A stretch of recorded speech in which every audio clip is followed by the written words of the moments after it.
Welcome to Larp Academia. Today we're gonna talk about the singy song wacky whack the bard. Bard, a very interesting class that, well, I do roleplay a drunken bard as, whenever I'm not just armored up head to toe and have a shield and sword, which is actually a decent amount of the time. In fact, you as a bard will be in armor most of the time when you level because you don't really have a choice. You might be wondering, why? Why are there so few bards out there? Bard seems like an interesting class. Well, that's because, well, one, bards are weird. They are the only class that has songs. You need to maintain a chant in order to keep going, which, yes, you should actually sing a song. You shouldn't be lame and just say, song of battle. Song of battle. It's boring. If you actually sing a real song, for example, I sing I'm Unquenchable Wanderlust. Once upon a time there was a sexy man. He held not what bread yet in his hand. You get there, it's so much better already. You don't want to be that lame bard that just says, Song of Freedom. Song of Freedom. Like, come on. This is the class that is very flirby. You have to embrace that flurbiness as a bard to actually really have fun with it. And part of the reason well, the other reason why bard is not very common is because, well, number two, bards are god-awful at level 1 through 5, 4, pretty much 5. They're absolutely terrible. In fact, here's about the power scale. See, here's a level 1. As a level 1 bard, you're about here. You're below a level 1. You're slightly above a peasant. At level 2, you're here. At level 3, hey, you're a bit better than a level 1 class. Level 4, level 5, let's say a normal level 6 is up here. Boom! You're up here as a level 6. You get this giant leap from 5 to 6. And there are a few reasons for that. One, the primary reason is that until about level 6, you're not really playing a bard. And what I mean by this is that most classes, oh, I'm a warrior. I go out and I can wear 6 points of armor, sword, and shield. That's a martial class. Well, you then look at the spellcasting classes where I'm a wizard. I have force bolts and shove. Well, I can have 12 force bolts and a chargeable shove at level 1. All right, I'm not a very good wizard, but I'm still a wizard. I can do what a wizard wants. As a healer at level 1, well, I can heal. And I can release, and I can keep people alive. Okay, you're a healer. You're not as good as like a higher level healer, but you're a healer. A level 1 druid. Well, I can do bark skin, which is enchanting, which is actually like a lot of their kit. And I have chargeable heat weapon, entangle, and I can do a few other things. So, okay, I'm a druid. A level 1 as a bard, you well, that's what you get. You get that as a core identity of your bard, which makes you wonder, wait, what was there? What was the core identity? And that's the thing. You don't really have a core identity. As a bard, there are 3 different types of bards that you can play. Well, really 2. We'll get into why the third is kind of a stupid option later on. Specifically at level 4, we'll go over why the third bard, the battery bard, is a really stupid idea, and how you can just make it happen at level 4, no problem, just about as good as any battery bard who spends 30 of their spell points into making themselves a battery bard. So really, there are 2 different ways. There is the spell-casting bard, and there is the battle bard that goes out and fights. And you have access to the battle bard up until about level 5/6. The reason being is that you have no sustainable verbals. Most of your verbals are actually, that you can cast on people, per refresh. You have 3 offensive verbals that are per life. 3. That's not a lot, so you don't have a lot of offensive capability. And for helping your teammates, you can help them charge a little bit, but that's really how you help your teammates. And you only need to spend a few points, especially by level 4, to become as good as you could ever be pretty much at charging other people. So what do you spend your points on? Well, we'll get into that as we level and why you don't have as many options as a bard. You don't have the sustainability, you don't have the versatility, you don't have the tools to keep being a pure spellcaster, and you'll start to see what I mean as we go through the spells at level 1. Now, for your first spell that you get at level 1 is cancel. Why? There's nothing that you'll cancel. Maybe at level 5 or 6, you're like, oh, I shouldn't have used that level 5 or 6 spell point, so I'm just going to cancel it. It's not even worth it. Whatever, it's gray, it's bad. Because it's not really useful. Now, something that is a bit more useful is confidence. We talked about Bard being the class that is able to charge everyone's abilities. What does that mean? If an ability is charge times whatever, 3, 5, 10, you are able to make that charge time far less. You're also able to do things like give people back per lives, but we'll get into that as we level. Now, confidence makes it so that someone's ability is instantly charged. It's once per refresh, charge times 5 for you, so you need to charge it in order to get it back. And the problem here is that if you are using confidence on, let's say, a healer, you are charging their resurrect if they're not a 6th level priest. And you charge the resurrect, but they can charge it faster than you. So you're kind of doing a little bit of their work, but it wouldn't be as useful as if you were your own individual and went out and did other things than you just sitting there and charging, well, helping charge the resurrect, since they still have to charge it, and then you have to wait in this awkward bit after they've charged the resurrect and are using it on someone else. It doesn't really work with healers, which are the most constantly chargeable, but confidence works with anyone. So you could do it to someone else who has another charge times 3 or times 5, and most people are just naturally a bit better at charging than you are as a level 1 bard. So really, the people that you're going to want to charge don't need confidence as much. Now, why it's blue though is because 1, you won't get anything better really until like level 4, and 2, confidence is still useful even at that point. It's debatable. It's kind of a lifestyle choice that bards have. I usually don't take it, but if you are going to a field that has, let's say, a monk as the only one who can resurrect, well, they have a charge times 10, and you can make that a charge times 5, and they're also probably pretty bad at charging. So in that instance, yes, confidence is good. Confidence is able to help someone who has a charge times 10 ability, and you don't want to devote yourself to that. You don't want to be like, well, I have 5 confidences. Nah, it's kind of dumb, really.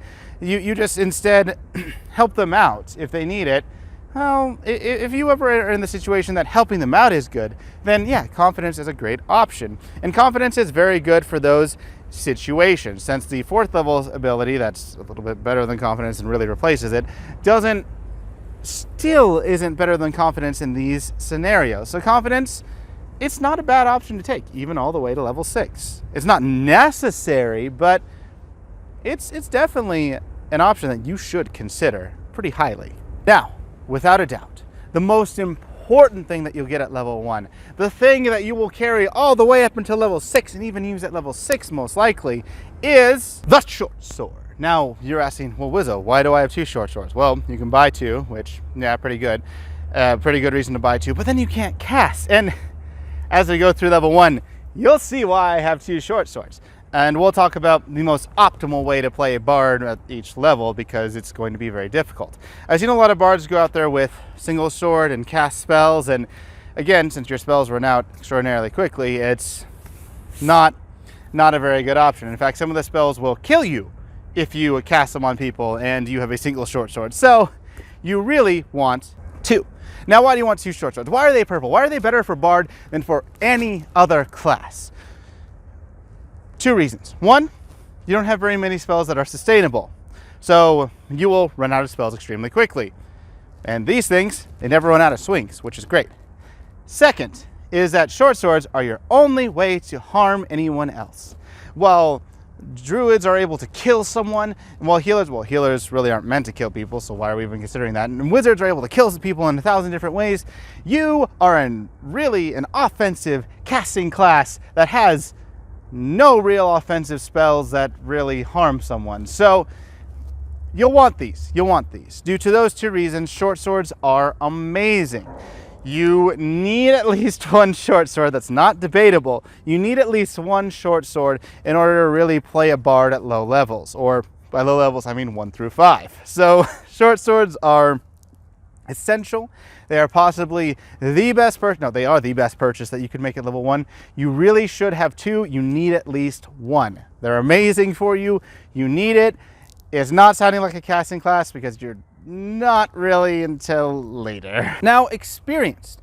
We talked about how bards have a problem with sustainability, how you just run out of spells. Well, experience solves that. It makes something charge times 5 or charge times 10 confidence was charge times 5, and that already took a while. So you could spend a lot of time charging if you want, but it makes some spells that are essential sustainable.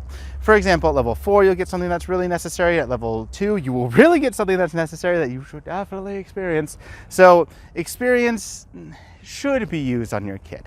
It's not a, oh, well, you have to use it or whatever. In all honesty, you could get away with those 2 spells that I'm foreshadowing a little bit later not being experienced. It's definitely not a good idea, but you really could get away with not experiencing anything.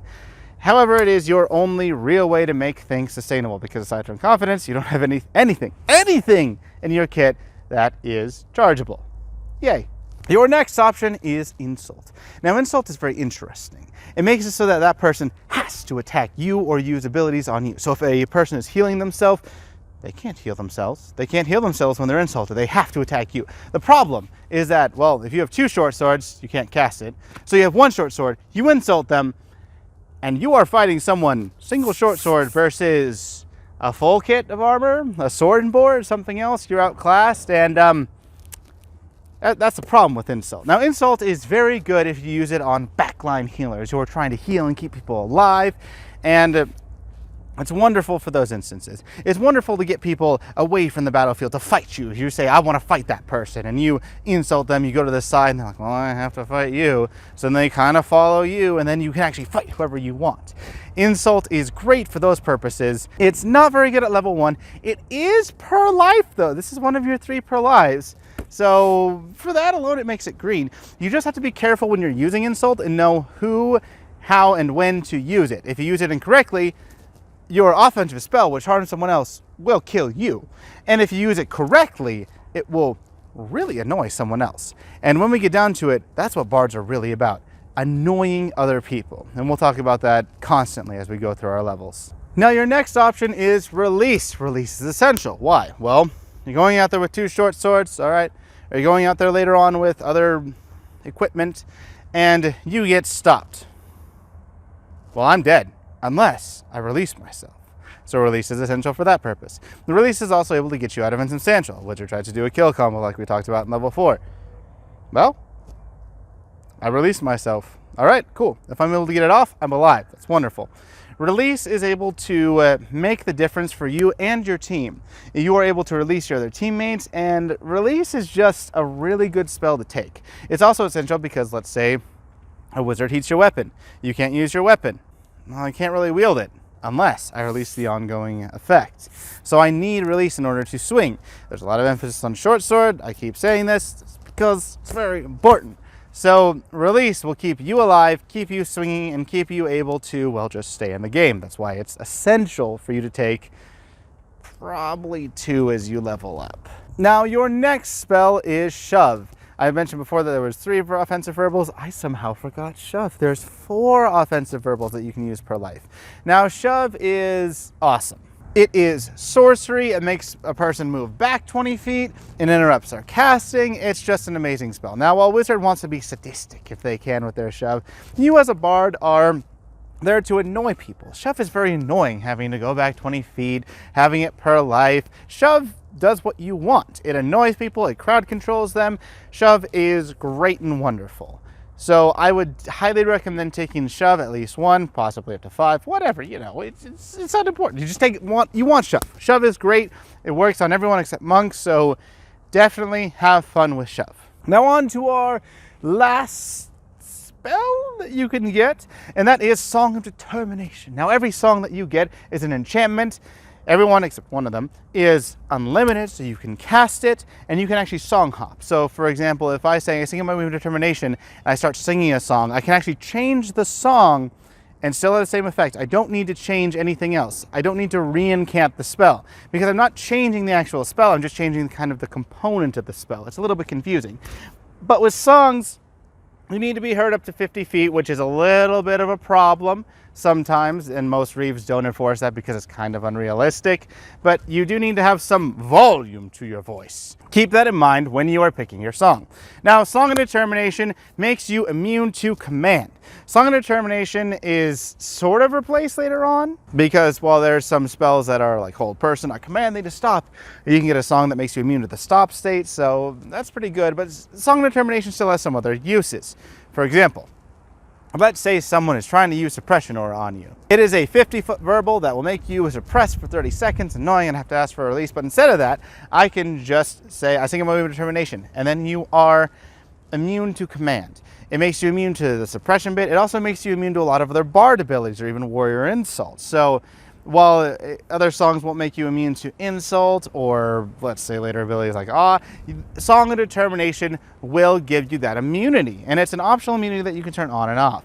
The problem with it is that, well, it's a song, you can't cast while singing it, and I myself love songs. I song hop. I'll talk about that at level 6 when we actually have songs to song hop with, but Song of Determination is it's a good song. It's not the best song in the world, but hey, you have a good song. Now, we're going to talk about the most optimal way to play Bard. Usually you want to play Bard as an annoying class, but at level 1, you don't really have options. If you have a single short sword and you have 3 shoves and an insult, that insult will kill you, and those 3 shoves will go away extremely quickly. And you have no way to replenish them except dying. So, the best optimal way to play a Bard at level 1 is to have 2 short swords, Song of Determination, and if you have an extra point, either Confidence or Release. Why? Well, Confidence can help other people. Release is, oh, I'm stopped.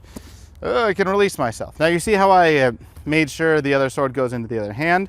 If any part of this sword is hit, I'm not wielding it because I have 2 swords in one hand, so then I'll be wounded. However, if you are stopped, you'll probably have time for that. The other reason why I said Song of Determination is that before you engage, you come alive. All right, I sing my Moment of Determination. 1 step left now. It's almost time. As you go out there and you can continue your chant while fighting. You can just sing while fighting. And you don't need to switch your songs or anything else. This is just what you have. You have your one song constantly going, and you don't need to worry about spell casting since you have 2 weapons in hand. That is why this is what I would say is the most optimal combo for you as a bard, due to you dying or not having enough spells. And every level, at the very end of the video, we're going to go over what is possibly the most optimal way to play that class at that level, because as a bard, you do not have very many options at all. So my friend, I'm here to make your leveling experience as easy as possible. And I would highly recommend that you make up your own songs to not be a boring person who just sings Song of Determination or says Song of Determination once every 5 seconds because that's boring. If you need an idea of what some songs are, you should check in the description down below where it links to our article, and it has actually a few examples of some songs at almost, well, at close to every level. Close to, not quite. Don't forget to like, subscribe, and ding that notification bell so that you can stay up to date and figure out how to make this journey of leveling as a bard a little bit less painful. And I'm sorry that Bard is a bit painful in leveling, but you have a reward at the very end. At level 6, you will become the best 1v1 class, and possibly one of the best classes in actually all of Amtgard. So, until next time, keep LARPing.